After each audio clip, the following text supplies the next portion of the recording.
అంటే తను సమంతకు సంబంధించి ఒక సర్కిల్ ఉంది ఒకటి. తను ఏదైతే రియల్ లైఫ్లో ఫేస్ చేసిందో ప్రాబ్లమ్స్, దానికి తోడు ఇదేదైతే ఈ మెడికల్ ఇష్యూ తనకి ఏదైతే ఉందో ఆటో ఇమ్యూన్ సిండ్రోమ్, సో ఆ టైంలో ఆమెకి బాగా మోరల్ సపోర్ట్ ఇచ్చిన వ్యక్తుల్లో రాహుల్ రవీంద్రన్, చిన్మయి కూడా ఉన్నారు అని నేను వింటూ ఉంటాను. Okay, right right right. So ఆమె దాని నుంచి బయటపడటానికి, ఆమె దాన్ని ఎదుర్కోవడానికి సో మీరు ఎంతవరకు, అంటే మీ సపోర్ట్ కానీ తను పూర్తిగా ఇప్పుడు బయటపడిందని అనుకోవచ్చు? తను there are good days and there are bad days sir. పూర్తిగా అనేది అంటే ఆటో ఇమ్యూన్ ఒక్కసారి వచ్చిందంటే దానికి క్యూర్ అయితే లేదు, కానీ ఫస్ట్ కంట్రోల్లోకి తీసుకురావడం, ఆ తర్వాత కంట్రోల్లో ఉంచడం అనేదే ఉంటుంది. అంటే యాక్చువల్గా అది ఎందుకు వస్తుంది అనేది కూడా మనకి కరెక్ట్ రీజన్ ఉండదు. రకరకాల ట్రిగర్స్ ఉంటాయి సార్. బట్ కోవిడ్ తర్వాత చాలా మందికి అది ఒక కోవిడ్ సైడ్ ఎఫెక్ట్ అన్నట్టు చెప్తున్నారు. అంటే కోవిడ్ ఒక పాండమిక్ అంటే కోవిడ్ తర్వాత వచ్చిన ఒక silent pandemic auto immune pandemic. నా ఫ్రెండ్ సర్కిల్లోనే శామే కాదు, 2-3 ఉన్నారు. అందరికీ వేరే వేరే టైప్ ఆటో ఇమ్యూన్, కొందరికి చాలా సీరియస్ ఆటో ఇమ్యూన్ కండిషన్స్, కొందరికి అంటే ఇంకో ఫ్రెండ్ ఉన్నాడు, వాడికి సడన్గా జస్ట్ ఒక్క స్పాట్లో జుట్టు మొత్తం పోయింది, జస్ట్ ఒక్క స్పాట్ లో. సో రకరకాల auto immune conditions flare up అవుతున్నాయి కోవిడ్ తర్వాత. అది వచ్చేస్తుందా జస్ట్ ఒక్క పర్టికులర్ స్పాట్ లో. అదర్ ఫ్రెండ్ ఆఫ్ మైన్ రాలిపోతుంది అనమాట. అవును అవును. అంటే బేసిక్లీ కోవిడ్ వల్ల అది జరగలేదు, కానీ కోవిడ్ వల్ల ఆటో ఇమ్యూన్ ట్రిగర్ అయింది. ఆటో ఇమ్యూన్ ట్రిగర్ అవ్వడం వల్ల అది జరిగింది. సో రకరకాల ఆటో ఇమ్యూన్, అంటే auto immune is no silent pandemic sir. అది దట్స్ ద ప్రాబ్లం. శామ్ది ఒక రకమైన చాలా కాంప్లికేటెడ్, నా ఇంకో ఫ్రెండ్ ఉన్నాడు, వాడికి కూడా చాలా complicated. So she's much better now, she's healthy now, and she is such a strong girl sir. అంటే ఎంత మానసికంగా ఎంత వీక్ కనిపించినా సరే, ఏదైనా సరే, షీ విల్ ఆల్వేస్ డూ, చేయాల్సింది ఎప్పుడు చేసేస్తుంది. ట్రీట్మెంట్ తీసుకోవాలంటే రెగ్యులర్గా డిసిప్లిన్డ్గా ట్రీట్మెంట్ తీసుకోవడం, కానీ ఆ ట్రీట్మెంట్ తీసుకుంటూ అది బెటర్ అవుతున్న ప్రాసెస్లో ఎక్కడ తన వర్కౌట్స్ వదలకుండా ఎంతవరకు కుదురుతుందో అంతవరకు చేసింది. సో షీజ్ అంటే నాకు చిన్నప్పటి నుంచి, అంటే we were kids when we met and became friends, and we've sort of gone through adulthood together. And I think the one thing that has not changed in her life is her sense of discipline. అది నాకు కూడా కొంచెం ఉంటే బాగుండేది, కానీ in years ఫ్రెండ్షిప్లో అది మాత్రం నేను నేర్చుకోలేకపోయి. అంటే నాకు నచ్చిన కొన్ని విషయాల్లో నాకు డిసిప్లిన్ ఉంటుంది, బట్ ఆ సెల్ఫ్ కేర్ అనేది ఉంది కదా, ఆ సెల్ఫ్ కేర్ విషయంలో నాకు పెద్ద డిసిప్లిన్ ఉండదు. ఇప్పుడు ఫర్ ఎగ్జాంపుల్ నేను ఒక స్క్రిప్ట్ రాస్తున్నానంటే చాలా డిసిప్లిన్డ్గా రాస్తా, ఇంకే డిస్ట్రాక్షన్స్ లేకుండా.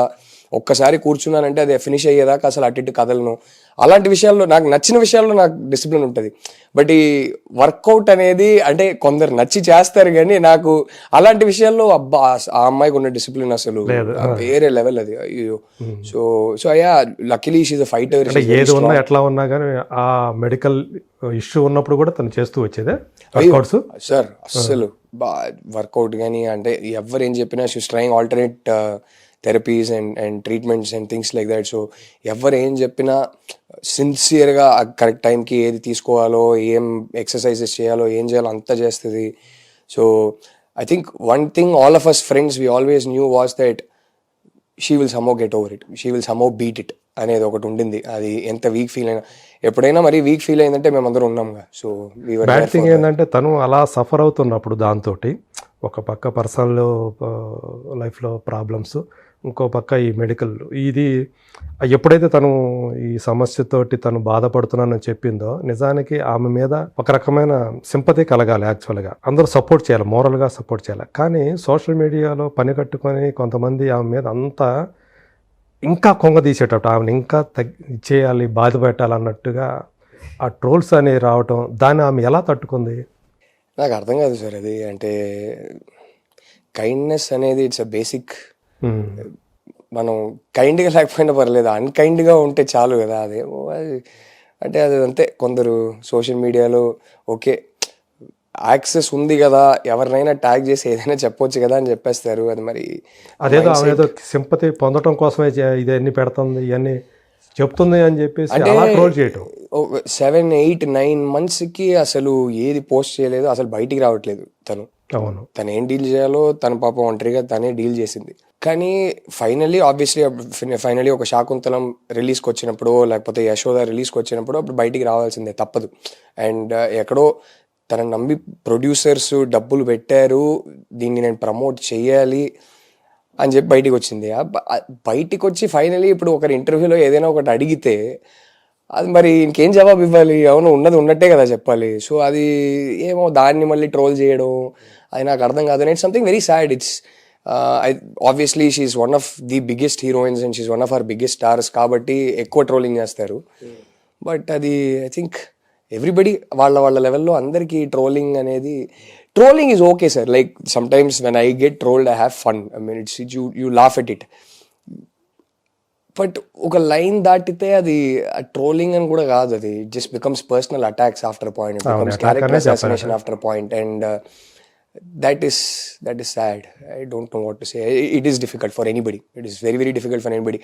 అంటే ఆ సైకాలజీ వాళ్ళు చెప్పే ఆ మాట కన్నా I think what hurts the most is మీరెవరో నాకు తెలీదు, నేను మిమ్మల్ని పర్సనల్గా మీకు ఏ మోసం చేయలేదు, మిమ్మల్ని ఏ విధంగా నేను అఫెక్ట్ చేయలేదు, నా మీద మీకు ఇంత హేట్ ఎందుకు అనేది దాన్ని ప్రాసెస్ చేయడం అనేది ఈజీ కాదు sir. What did I do to you, why are you being so cruel అనేది I think that is the most difficult thing for people to get over. But it's okay. I mean it's part and parcel of the job I guess. అది ఇప్పుడు end of the day all of us artists, writers, directors, all of us end of the day ఇదంతా పక్కన పెడితే we are very blessed that we're in a profession we love. We're very blessed that మా life long మేము చేసుకునే పని మాకు నచ్చిన పని, అది ప్రేమతో చేస్తున్నాం.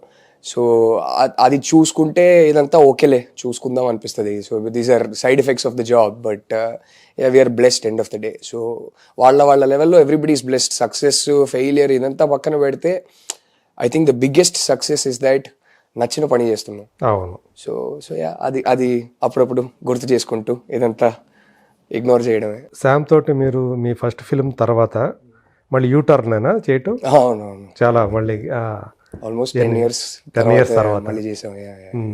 గుర్తు చేసుకున్నారా ఆ రోజులు? గుర్తు చేసుకున్నారా చేసేటప్పుడు? అంటే సెట్స్ మీద ఆల్మోస్ట్ అది దట్ అయితే felt like a full circle. But అంటే 10 yearsగా అసలు మాట్లాడుకోలేదు. 10 years తర్వాత కలుస్తున్నామంటే వేరేలా ఉండేది. రెగ్యులర్గా కలుస్తూ ఉంటాం, రెగ్యులర్గా మాట్లాడుతూ ఉంటాం కాబట్టి కొత్తగా ఏమీ అనిపించలేదు. So but I think for me the most the biggest take away was that 10 years తర్వాత తనతో యాక్టింగ్ చేస్తున్నప్పుడు తన గ్రోత్ చూసా. అది చూసి అసలు ఆ శామ్కి అసలు జమీన్ ఆస్మాన్ ఫరక్ ఉందనిపించింది. That I felt very proud that ఆ growth as an actor. I was like wow, ఆ పర్ఫార్మర్కి ఇప్పుడు సంబంధమే లేదు అనిపించింది. So I think that again she works very hard on improving herself all the time. అవును. సో మీకు ఆమె చేసిన వాటిలో, ఆమె వర్క్స్లో మీకు బాగా నచ్చింది ఏదనుకోవచ్చు? I think her best performance definitely is Family Man sir. Family Man చూసి అంటే ఈ లెవెల్కి వెళ్ళగలుగుతుంది పర్ఫార్మర్గా, ఇలాంటి ఒక పర్ఫార్మెన్స్ ఇవ్వగలుగుతుంది నాకు కూడా తెలీదు. ఐ వాజ్ లైక్ వావ్, ఆ క్యారెక్టర్ కూడా అలాంటి క్యారెక్టర్ చేస్తారు కూడా ఎవరు అనుకోవాలి. అయ్యో అస్సలు రాజీ ఏది రాజీ, అయ్యో ఐ థింక్ ఫస్ట్ బస్సులో ఒక మనిషి మిస్బిహేవ్ చేస్తాడు ఆ రాజీ క్యారెక్టర్తో. సైలెంట్గా దిగి వెళ్ళిపోతుంది. చిన్న చాల్ లోపలికి వెళ్ళాక ఫస్ట్ టైం వాడిని కొట్టేసి లాస్ట్ వాడిని చంపే ముందు ఇట్లా పట్టుకొని ఇట్లా తిప్పుతుంది. ఇదెవర్రా బాబు ఇది. నేను ఐ థింక్ ఆ క్షణంలో సమంత అనేది మర్చిపోయి చూసా. అక్కడ నుంచి ఆ క్యారెక్టర్ నేను అసలు సమంత అనేది మర్చిపోయా. I think that I think was my favourite performance of her. Okay. So మీ లైఫ్లో అమ్మ తర్వాత మిమ్మల్ని అంతగా ప్రభావితం చేసిన లేడీస్ ఎవరైనా ఉన్నారా? నా వైఫ్ సార్. అంతేనా? No doubt about it. అయ్యో నేను ఫ్యాన్ ఫస్ట్, తర్వాత హస్బెండ్. మొదట ఆమెకి అభిమానే? వాయిస్కే అసలు ఆ వాయిస్కి అయితే ఎప్పటి నుంచో, అంటే కలిసే ముందు నుంచి నేను ఫ్యాను నా వైఫ్కి. అండ్ జెన్యున్గా చెప్పాలంటే క్రియేటివ్ పని చేసుకోవడానికి పక్కన పెడితే I enjoy good music, I enjoy good poetry, I enjoy good cinema, I enjoy good book. Okay. And తను వచ్చిన తర్వాత అసలు చిన్మయి సింగర్గా అయితే అసలు అడగక్కర్లేదు. I mean her mastery over her voice. Music అనేది చాలా arithmetic sir. Music is actually purely calculation based. శృతిలు కానీ ఏ స్కేల్కి వెళ్తున్నారు, ఆ స్కేల్ నుంచి ఎక్కడ మళ్ళీ ఏ సంగతి తీసుకొస్తున్నా it's very arithmetic. Her control over her voice is incredible. అంటే మీరు సినిమా సాంగ్స్ అంతా పక్కన పెడితే అప్పుడప్పుడు ఇంట్లో రియాజ్ చేసేటప్పుడు వింటుంటాను కదా, బాబా అసలు ఇట్స్ మ్యాజిక్ సార్.